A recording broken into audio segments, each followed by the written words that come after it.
أشهد أن لا إله إلا الله وأشهد أن محمدا رسول الله أشهد أن لا إله إلا الله وأشهد أن محمدا رسول الله أشهد أن لا إله إلا الله وأشهد أن محمدا رسول الله رضيت بالله ربا وبالإسلام دينا وبمحمد نبيا ورسولا ربي زدني علما وارزقني فهما. السلام عليكم ورحمة الله وبركاته. Alhamdulillahi Rabbil Alamin. Wassalatu wassalamu ala habibina wa syafi'ina wa qurrati a'yunina sayyidina Muhammadin wa ala alihi wa ashabihi ajma'in, amma ba'd. Faqultu rabbi shrah li sadri wa yassir li amri wahlul 'uqdatam min lisani yafqahu qawli. Allahumma ya muallima Ibrahim allimna wa ya mufahhima Sulaimana fahimna.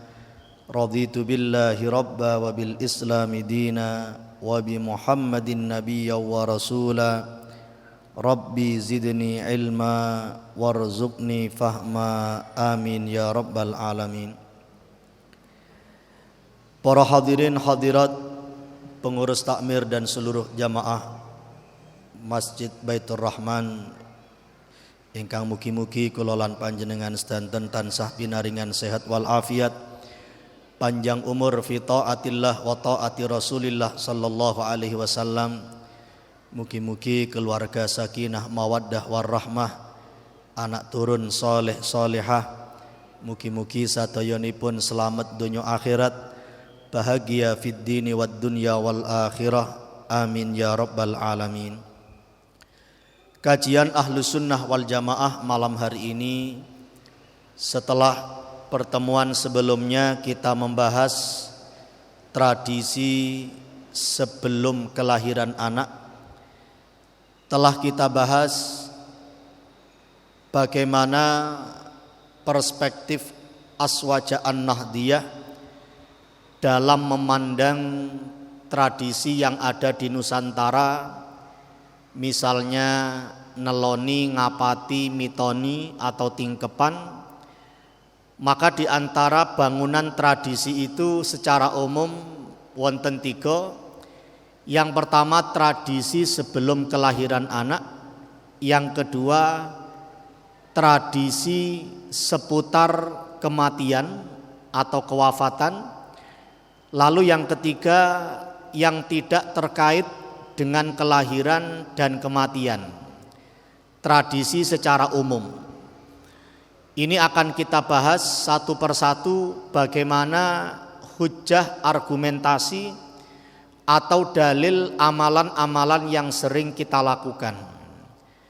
Malam hari ini kula lan panjenengan sedanten bahas bangunan yang kedua, inggih menika tradisi seputar kematian. Sampun tampil nggih. Sampun tampil. Niku wonten 18 menangisi orang mati sampai nomor 18 tradisi mengirim surat Al-Fatihah.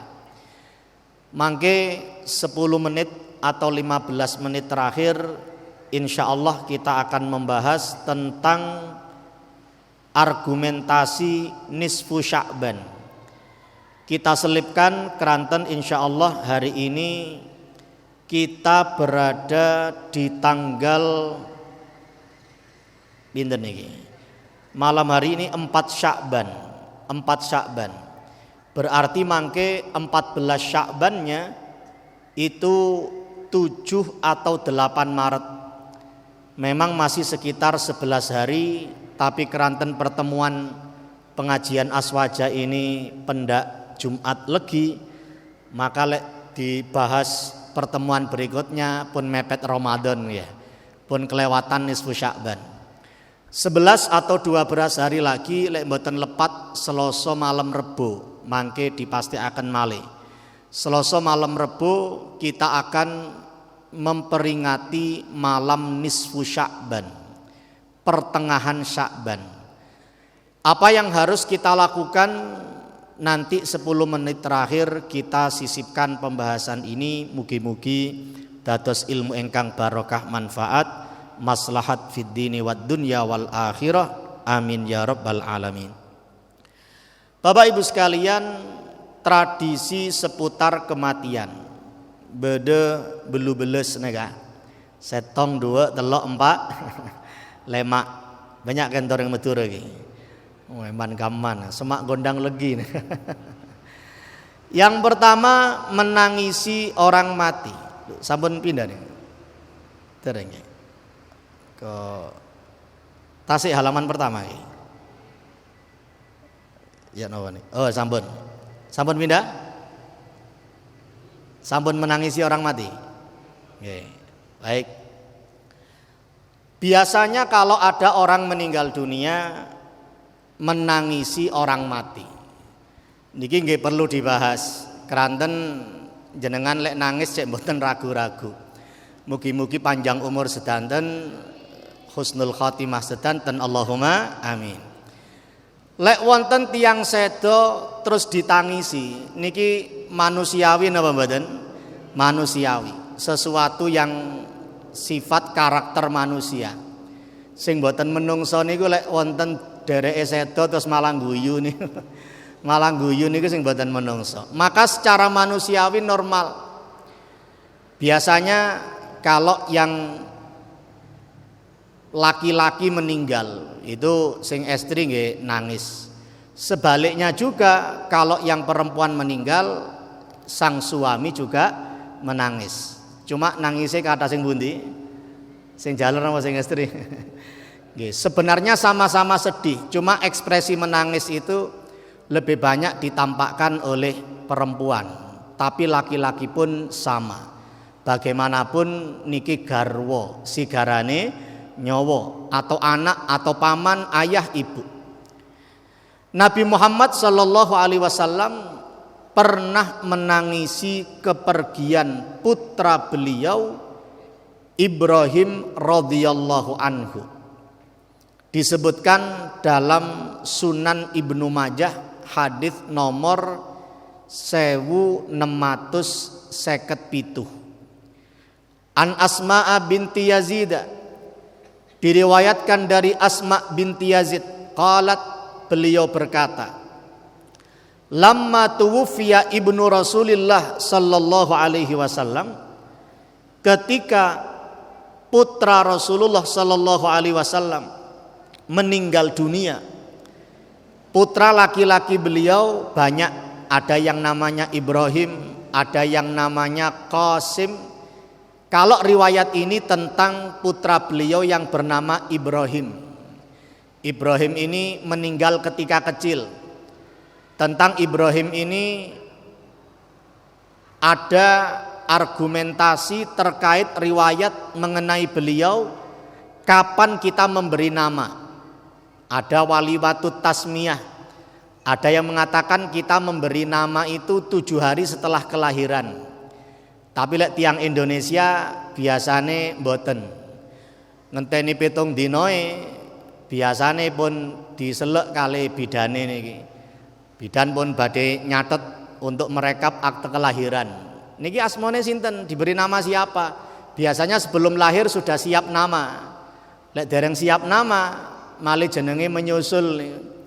Ditangleti kali rumah sakit, jenenge sinten? Menyusul. Nggih pun, selamat atas kelahiran bayi menyusul. Biasanya sudah siap nama. Ada yang mengatakan kalau fikihnya 7 hari dan seterusnya, tapi ternyata tidak. Versi lain, Nabi Muhammad pun memberi nama tidak lama setelah putra beliau dilahirkan. Pagi hari, ilustrasinya ngonten mantun subuhan. Mantun subuhan, Kanjeng Nabi memberikan kabar gembira kepada para sahabat. Beliau mengatakan, wulida li ibnun al-lailah sammaituhu ala ismi abi Ibrahim. Telah dilahirkan malam ini anak laki-laki untukku. Maksudnya bayiku lahir. dan aku beri nama seperti nama kakekku, nama ayahku, maksudnya leluhurku, yakni Ibrahim, karena Nabi Muhammad adalah keturunan Nabi Ibrahim alaihissalam. Ini terkait Ibrahim. Tapi ketika masih kecil, Sayyidina Ibrahim putranipun Kanjeng Nabi niki kapundhut. Nah, dalam riwayat yang kita baca, ketika Ibrahim ini meninggal dunia, baka Rasulullah sallallahu alaihi wasallam menangis. Utusan Allah Nabi Muhammad ditinggal wafat putra beliau nggih nangis. Faqala lahul muazzi imma Abu Bakrin wa imma Umar. Orang yang bertakziah, muazzi dari kata azza yuazzi takziatan. Tiang-tiang ingkang lek cara Jawane ngelayat, cak ring Madura lalabet. Wonten tiang takziah lalabet ngelayat, mengatakan salah satu di antara mereka melihat Nabi Muhammad menangis itu tanya, yang mengatakan itu siapa? Imma Abu Bakrin wa imma Umar. Lek mboten lepat Sayyidina Abu Bakar utawi Sayyidina Umar. Apa yang beliau katakan? Anta ahaqqu min azzamallahu haqqah. Ya Rasulullah, paduka lebih berhak dari orang yang diagungkan pahalanya oleh Allah. Ini biasanya lek wonten tiyang sedo, kita mengatakan azzamallahu ajrakum. Kita yang bertakziah itu mengatakan azzamallahu ajrakum. Allah memperbesar pahalamu berkat kesabaranmu menghadapi musibah ditinggal orang yang kau cintai. Semoga Allah memperbesar pahalamu. Azzamallahu ajrakum. Potensinya Sayyidina Abu Bakar atau Sayyidina Umar mengatakan kepada Kanjeng Nabi, kalau orang biasa itu ditimpa musibah akan diberi pahala yang besar oleh Allah Subhanahu wa taala. Engkau wahai Rasulullah pasti pahalanya lebih besar. Ini sebuah ungkapan sebentuk ekspresi. Lah kok Kanjeng Nabi malah nangis? Kok malah kemudian menangis? Bukankah pahalanya tentu lebih besar daripada orang biasa? Ada sebentuk keheranan dari Sayyidina Abu Bakar atau Sayyidina Umar tentang tangisan Nabi Muhammad sallallahu alaihi wasallam.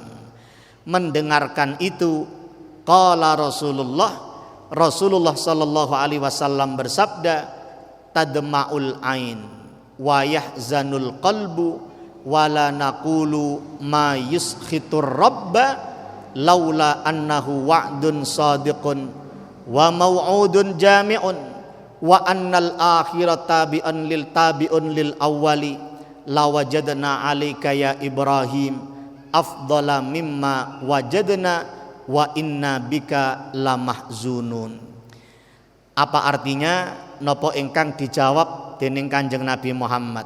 Beliau mengatakan tadma'ul ain, mata menangis, wa yahzanul qalbu, hati bersedih, wala naqulu, tapi kita tidak mengatakan ma yuskhitur rabba, sesuatu yang membuat Allah murka. Artinya apa?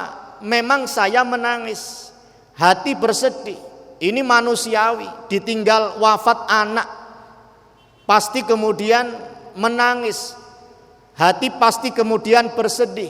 Tapi bedanya dengan orang-orang jahiliyah, bedanya duka cita orang-orang yang tidak mengenal syariat agama Islam, Kanjeng Nabi menegaskan wala naqulu ma yuskhitur rabba. Meskipun kita menangis, kita bersedih, kita ngomong apapun ketika kita berduka cita, jangan sampai mengatakan sesuatu yang menyebabkan Allah murka. Tidak boleh mengekspresikan kesedihan itu sampai mengumpat, meso, mengeluarkan kalimat yang seakan-akan tidak meyakini takdir. Niki sing mboten angsal. Itu bedanya. Jadi nangis tidak masalah, hati bersedih juga manusiawi, tapi yang diucapkan tentu tetap sesuatu yang diridhoi oleh Gusti Allah. Nabi mengatakan terus sampai kemudian Nabi seakan-akan berkata kepada Ibrahim, padahal putra beliau Ibrahim sudah meninggal dunia.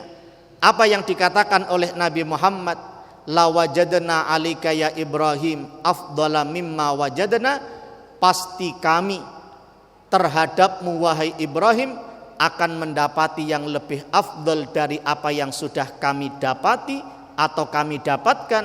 Wa inna bika lamahzunun. Stressing syahid kembali disebutkan di akhir ucapan Nabi Muhammad, wa inna bika lamahzunun, sesungguhnya kami dengan kepergianmu wahai Ibrahim pasti bersedih. Satu, bersedih tidak masalah, itu manusiawi. Yang kedua, ulama kemudian mengambil kesimpulan bahwa ngomong dengan orang meninggal dunia itu tidak apa-apa, tidak masalah, bukan sesuatu yang mistis. Kadang ketika kita ziarah niku wonten, kalau nggak salah tour leader perempuan bawa jamaah umroh, kemudian dia membriefing jamaahnya, nanti kalau berdoa langsung kepada Allah, jangan memanggil-manggil orang yang meninggal dunia. Kita ziarah Nabi Muhammad langsung, jangan kemudian kita masih manggil Nabi Muhammad karena ini sudah meninggal dunia. Seakan-akan dia punya keyakinan ngomong dengan orang meninggal dunia, atau dengan bahasa kita menjadikan orang meninggal dunia sebagai mukhatab. Mukhatab itu pihak kedua. Kita dalam bahasa Indonesia mempelajari aku kata ganti pertama, kamu kata ganti kedua, dia kata ganti ketiga. Seakan-akan dia tidak mempercayai, kita nggak boleh menjadikan orang yang meninggal dunia itu sebagai pihak kedua. Ojo dijak ngomong, ini salah kaprah. Ya mungkin wallahu a'lam. Coba diperhatikan dalam hadis ini Nabi Muhammad mengatakan kamu kepada Ibrahim, padahal Ibrahim putra beliau masih hidup atau sudah meninggal dunia? Sudah meninggal dunia. Wa inna bika lamahzunun, sesungguhnya kami dengan kepergianmu wahai Ibrahim kami sangat bersedih. Satu, nggak apa-apa ngomong dengan orang yang sudah meninggal, itu nggak apa-apa. Yang kedua, jenengan lek melebet ten pemakaman, lalu kita ini disyariatkan untuk salam. Lu salam itu kan ngomong kepada orang yang sudah meninggal dunia. Assalamualaikum ya ahlad diyar, keselamatan untukmu wahai orang-orang yang tinggal di pemakaman ini. Antum sabiqun, kalian mendahului kami. Ngomongnya sik tegas niku. Assalamualaikum ya ahlad diyar, tegas. Antum sabiqun, kalian mendahului kami. Sing terakhir niki rada alon, rada keweden nih. Wa inna bikum lahikun, kula nggih bakal nyusul jenengan niki. Wis rada wedi niki, Pun. Ini kan mengatakan kalian. Cuma masalahnya ketika kita, bukan masalahnya, cuma bedanya ketika kita mengulukkan salam assalamualaikum, jangan diharap mereka lalu menjawab salam yang kita dengar. Lah jenengan lek ten panjenengan kuburane pundi sih? Napa namine? Ten Kauman, jenengan mlebet kuburan Kauman, assalamualaikum. Moro sak kuburan jawab kabeh, waalaikumsalam. Melayu jenengan. Melajeng. Ten Tarim itu ada pemakaman Zambal. Ada Zambal, kemudian ada Al-Qadar, Akdar, kemudian ada Furet. Kalau Zambal itu pemakaman para habaib, Sayyidina Al-Faqih Al-Muqaddam, Imam Abdullah bin Alawi Al-Haddad yang menyusun Rotibul Haddad, menyusun kitab Nasaih Diniyah. Ada makamnya Al-Habib Abu Bakar As-Sakron yang menyusun kitab Wirid Sakron itu. Para habaib dimakamkan di Zambal. Kalau masyayikh dimakamkan di Furet. nggih seberang jalan, misalnya niki Zambal, seberangnya niku Furet ngoten. Nah, itu sudah ada ketentuan disampaikan oleh Al Habib Hasan bin Abdullah bin Umar Asy-Syatiri, kalian kalau ziarah makam Zambal pagi sampai sebelum maghrib saja. Kalau malam itu jatahnya jin untuk ziarah. Kalian ya situ kasyaf beliau. Lek wis menungso ziarah isu ae sampai sadurunge maghrib bengi aja iku jatah jin. Wonten rencang kula niki badhe ujian lek temriki ujian akhir semester ngoten nggih. Pun mentok niki belajar niku mboten melebet niku. Keranten mriku niku lek ujian niku mboten tanglete mboten ngeten. Engko ujiane pirang halaman mboten. Saking tebele niku sing ditangletaken. Engko ujiane pirang kilo. Wana kitab sak menten kan ngapalaken itu. Akhire pun mentok mewetel gak iso mlebu, akhire terpaksa niku jam 09.00 mlebet ten pemakaman Zambal. Padahal sudah terngiang-ngiang iki wayahe jatahe sinten? Jatahe jin. Dia masuk ke pemakaman Zambal, laten lebet mriku ternyata juga ada orang lain yang sinau niki mboten mlebet pisan itu. Akhirnya sampun lenggah ten ngajenge Al-Faqih Al-Muqaddam di makamnya Habib Al-Muhdor, Umar Al-Muhdor, kemudian Habib Abdurrahman As-Segaf Al-Muqaddam Tsani itu sudah duduk. Orang yang kedua baru masuk, ada teman yang kedua sudah duduk di dalam, tapi kan gelap, dia tidak lihat. Wah, akhirnya iki jatah izin. Wah, akhirnya tetap wis keranten iki mentok, akhirnya tetap masuk Zambal, terus mengucapkan salam, Assalamualaikum. Dereng ya ahlad diyar, sing lenggah niki mireng salam, wonten sing salam jawab Waalaikumsalam. Kewaget timakno jin temenan. Wah, akhirnya meluajeng. Waduh jatah izin, padahal nggih sami-sami menungso. Pun intinya ini syariat, melebet pemakaman kita mengucapkan assalamualaikum, keselamatan untuk kalian. Artinya apa? Kalian kata ganti kedua, kita seakan-akan ngobrol dengan orang yang sudah meninggal dunia. Dan itu tidak masalah, mboten masalah. Pendengaran mereka itu lebih tajam daripada orang yang hidup. Bagaimana tidak? Mereka akan mendengar suara langkah sandal orang-orang yang hadir di pemakamannya. Ketika sudah pulang, dia mendengar suara langkah sandal terakhir. Lek tiang mireng langkah sandal, berarti kan pendengarannya sangat tajam. Kula lan panjenengan sedanten, kadang wis mboten mireng suara sandale tiang niki langkahnya tidak mendengar. Berarti pendengaran mereka lebih tajam. Lalu yang ketiga, Bapak Ibu sekalian, ngomong dengan orang meninggal dunia boleh, itu juga dilakukan oleh Sayyidina Abu Bakar ketika Nabi Muhammad sallallahu alaihi wasallam kapundhut meninggal dunia. Nabi Muhammad meninggal, dicium, jasad mulianya dicium oleh Sayyidina Abu Bakar.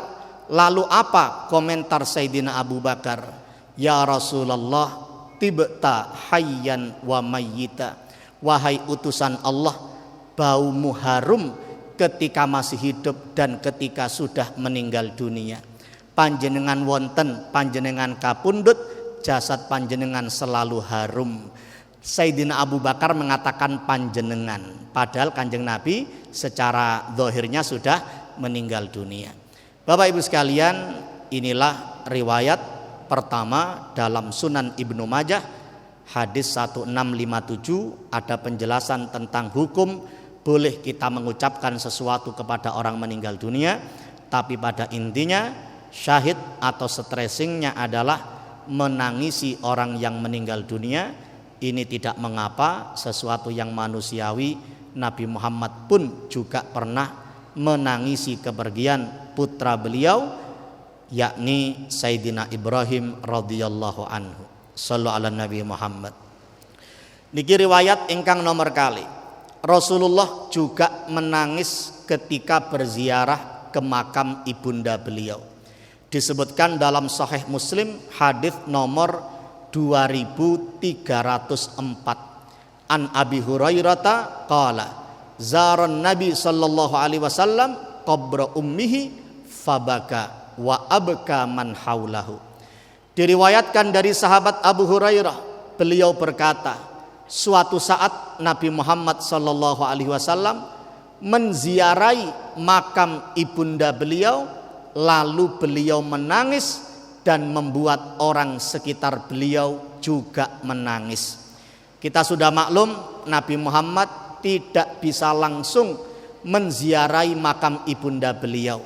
Ada larangan di awal turunnya syariat untuk ziarah kubur.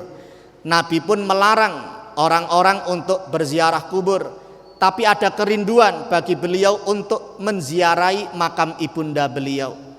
Makam ibunda beliau selama ini beliau tidak pernah menziarahinya. Minta izin kepada Gusti Allah, diizinkan untuk beliau dan diizinkan untuk seluruh umat Islam untuk melakukan ziarah kubur. Akhirnya Nabi Muhammad dawuh, kuntu nahaitukum an ziyaratil kuburi fazuruha fa innaha tudzakirukumul mauta. Dulu aku pernah melarang kalian untuk ziarah kubur, tapi sekarang ziarahilah. Boleh kalian melakukan ziarah kubur, karena ziarah kubur itu bisa mengingatkan kalian pada kematian. Ini menjadi syariat dan kita laksanakan sampai sekarang. Intinya Nabi Muhammad lalu setelah diperbolehkan menziarahi kubur, beliau ziarah kubur ibunda beliau. Ketika ziarah kubur, padahal sudah berapa tahun beliau ditinggal wafat ibunda, itu pun juga beliau masih menangis dan membuat orang-orang di sekitar beliau yang mengantarkan beliau ke pemakaman sang ibunda juga menangis. Ini tentang menangisi orang mati, riwayat yang kedua. Yang ketiga, yang terakhir untuk sementara untuk bab menangisi orang mati ini. An Masrukin an Abdullah radhiyallahu anhu anin Nabiyya sallallahu alaihi wasallam qala laisa minna man darabal hududa wa syaqqal juyuba wa da'a bid'wal jahiliyah. Sahih Al-Bukhari nomor 1214. Yang dilarang adalah menangis sampai berteriak dan histeris. Orang-orang jahiliyah itu kalau ditinggal wafat orang terdekat itu menampari pipinya, ngeplaki pipine, mantun ngoten kelambine disuwek-suwek. Terus kemudian berteriak dengan teriakan-teriakan orang khas orang jahiliyah. Itu yang dilarang oleh Nabi Muhammad. Ojo sampai ngepuki awake dhewe, ojo sampai kemudian nyuwek-nyuwek kelambine. Nah, sekarang sebagian sekte kelompok ada yang kalau Muharram itu ngepuki awake dhewe nggih, karena ini kematian Husain. Tapi yang aneh sing ngepuki nggih orang-orang awamnya. Ulama-ulamanya gak ono sing moro ketok ngepuki awake dhewe. Mula-mulanya itu tidak. Sing ngepuki nggih sing tiang-tiang kados kula lan panjenengan sedanten itu di kalangan mereka. Nah, ini padahal dilarang, tidak boleh melukai fisik. Ngepuki awake dhewe apalagi mengeluarkan kalimat-kalimat yang mengingkari takdir.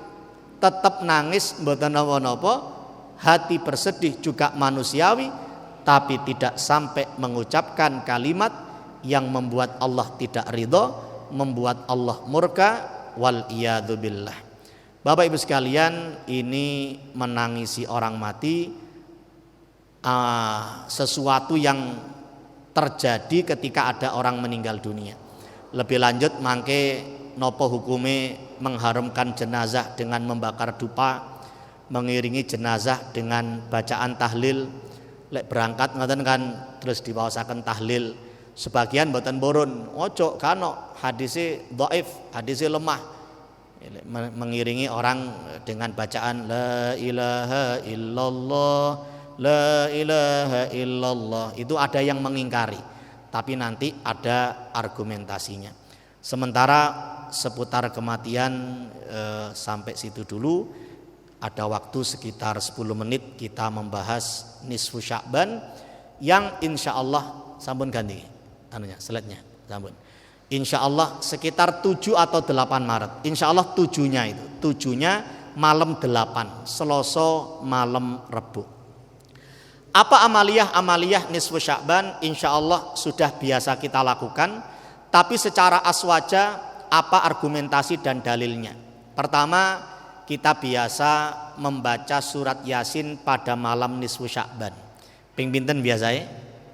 Ping pinten? Ping 3. Syekh Muhammad bin Darwish menjelaskan bahwa pembacaan surat Yasin pada malam nisfu Sya'ban setelah maghrib merupakan hasil ijtihad sebagian ulama, dan hal itu bukanlah suatu hal yang buruk. Menurut satu keterangan, yang melakukan hal itu adalah seorang ulama bernama Syekh Al-Buni. Keterangan ini disampaikan oleh Syekh Muhammad bin Darwish dalam kitab Asnal Matalib halaman 234. Wa amma qiraatu surat Yasin, dan adapun membaca surat Yasin lailataha pada malam nisfu Sya'ban, ba'dal maghrib setelah maghrib, wa du'ail masyhur membaca doa yang sudah familiar, masyhur, populer dibaca oleh umat Islam, famin tartibi ba'di ahli shalah, itu adalah hasil ijtihad ulama-ulama kita yang saleh, min indi nafsi, maksudnya memang tidak ada Qur'annya, tidak ada hadisnya, tapi ini hasil ijtihad para ulama. Tidak mengapa, ibadahnya kan membaca surat Yasinnya. Menentukan waktu ibadah sendiri tidak masalah. Sebagaimana kemarin kita jelaskan ketika bab neloni mitoni, itu juga tidak masalah karena argumentasinya muadzin Nabi Sayyidina Bilal berijtihad kapan beliau akan sholat 2 rakaat, yaitu setiap kali melaksanakan wudhu. Habis wudhu Sayyidina Bilal sholatnya ibadah, tapi penentuan waktunya murni hasil ijtihad Sayyidina Bilal, dibenarkan oleh Nabi Muhammad. Maka tidak mengapa menentukan waktu sendiri untuk beribadah, tidak masalah. Sebagaimana ini juga sama membaca surat Yasin pada malam nisfu Sya'ban setelah maghrib. Qila huwa al-Buni, menurut satu riwayat ulama yang memutuskan ijtihad ini adalah Syekh Al-Buni, wala ba'sa bimithli dzalik, dan hal itu tidak masalah membaca surat Yasin malam nisfu Sya'ban. Lalu yang kedua, kita memohon ampun pada malam nisfu Sya'ban. Hal ini berdasarkan hadis Rasulullah sallallahu alaihi wasallam yang artinya sesungguhnya rahmat Allah taala mendekat kepada hambanya di malam nisfu Sya'ban. Maka dia Gusti Allah mengampuni orang yang meminta ampunan, kecuali 1 pelacur dan 2 penarik pajak. Ada istilah sebenarnya bukan pajak tapi upeti. Ada uang, harta yang kita ambil dari orang lain, itu ada yang namanya fai, ada yang namanya ghanimah, harta rampasan perang, ada yang namanya jizyah.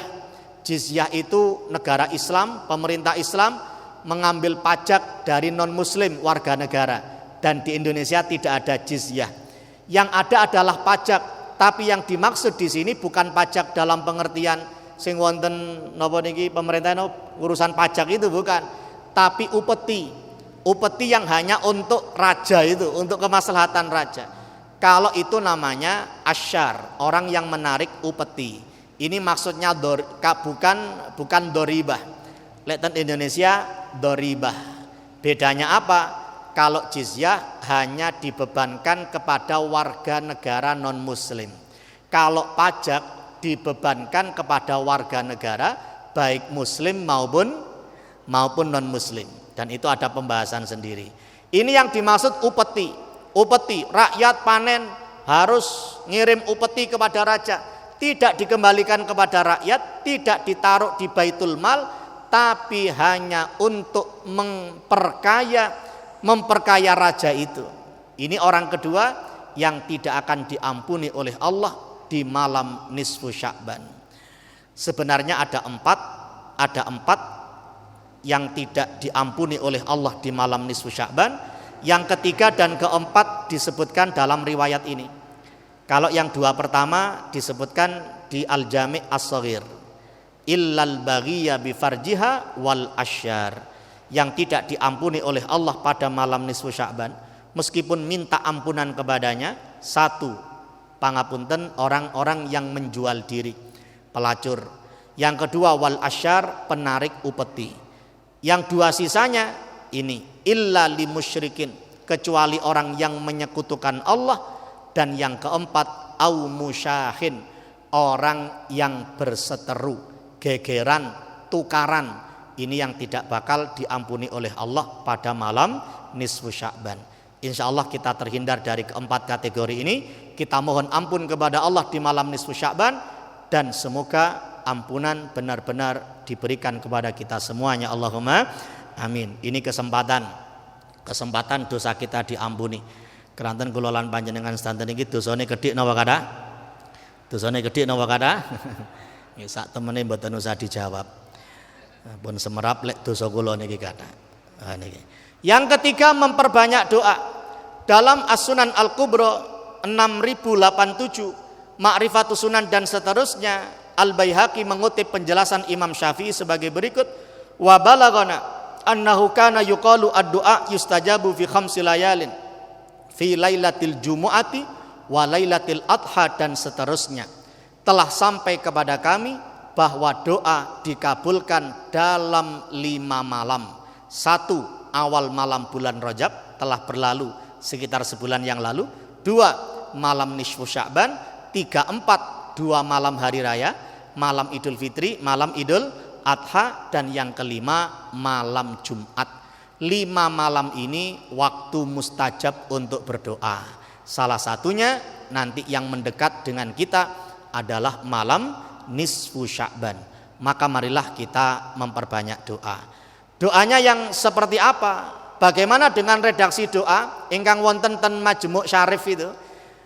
Doa ini tidak diajarkan secara langsung oleh Nabi Muhammad, namun ulama menjelaskan bahwa teks doa tersebut dinukil secara sharih dari 2 sahabat utama, yakni Sayyidina Umar dan Sayyidina Abdullah bin Mas'ud. Sedangkan sahabat Umar termasuk dari 4 khulafa rasyidin yang kita diperintahkan untuk mengambil sunnahnya. Nabi tidak mengajarkan teks doa itu, tapi diajarkan oleh Sayyidina Umar. Meskipun kemudian ulama menambah, tapi redaksi yang disampaikan oleh Sayyidina Umar itu mirip dengan apa yang termaktub di Majmu' Syarif. Ya dzal manni fala yumannu alaika, ya dzal jalali wal ikram, ya dzat tauli wal in'am, la ilaha illa anta dhaharal lajin wajarul mustajirin wa ma'manul khaifin in kunta katabtani indaka fi ummil kitabi syaqiyan famhu annis masyaqa wa athbitni indaka sa'idan muwaffaqan lil khairi. Sering kita dengar, meskipun ten Majmu' misalkan muwaffaqan lil khairat dan seterusnya, tapi doa identik ini dibaca oleh Sayyidina Umar. Terakhir Bapak Ibu sekalian, besoknya puasa nisfu Sya'ban juga tidak dilarang karena termasuk puasa hari-hari putih atau ayyamul bid. Terdapat riwayat hadis dengan sanad dhaif yang memerintahkan secara khusus puasa pada nisfu Sya'ban ini. Diriwayatkan dari Ali, dari Nabi Muhammad SAW, jika malam nisfu Sya'ban maka hidupkanlah malamnya dan berpuasalah di siang harinya. Karena rahmat Allah turun ke langit dunia pada saat terbenamnya matahari di hari itu, Allah berfirman, adakah orang yang memohon ampun lalu aku ampuni dia? Adakah orang yang memohon rezeki maka aku karuniakan rezeki padanya? Adakah yang sakit lalu aku beri afiah? Adakah seperti ini dan seperti ini? Sampai kemudian terbitnya fajar. Disebutkan dalam kitab Lataiful Ma'arif jilid 2 halaman 151. Mugi-mugi dados ilmu ingkang barokah manfaat. Allah berikan kita kekuatan, kesempatan untuk melaksanakan kebaikan, termasuk yang beberapa hari lagi kita ingatkan, sekitar 12-13 hari kita akan menjemput satu kembali syiar dalam agama kita inggih menika malam nisfu Sya'ban. Nah, 15 hari kemudian insya Allah sudah satu Syawal. Satu Syawal lah pun riyo nih. Insya Allah satu Ramadannya angka cantik 2303 Maret 2023. Meskipun kita ru'yah tapi di tanggal 22 Maret itu sudah 3 derajat, sudah 10 derajat. Padahal untuk ru'yah itu paling enggak imkannya 3 derajat. Ini 10 derajat. Insya Allah Ramadane sareng tapi satu Syawale ketoke benten.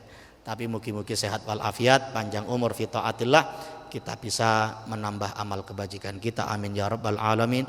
Alhamdulillah rabbil alamin, wassalatu wassalamu ala sayyidina Muhammadin wa ala alihi wa sahbihi ajma'in. Subhanakallahumma wa bihamdika asyhadu an la ilaha illa anta astaghfiruka wa atubu ilaik. Rabbana taqabbal minna waqbalna bisirril Fatihah.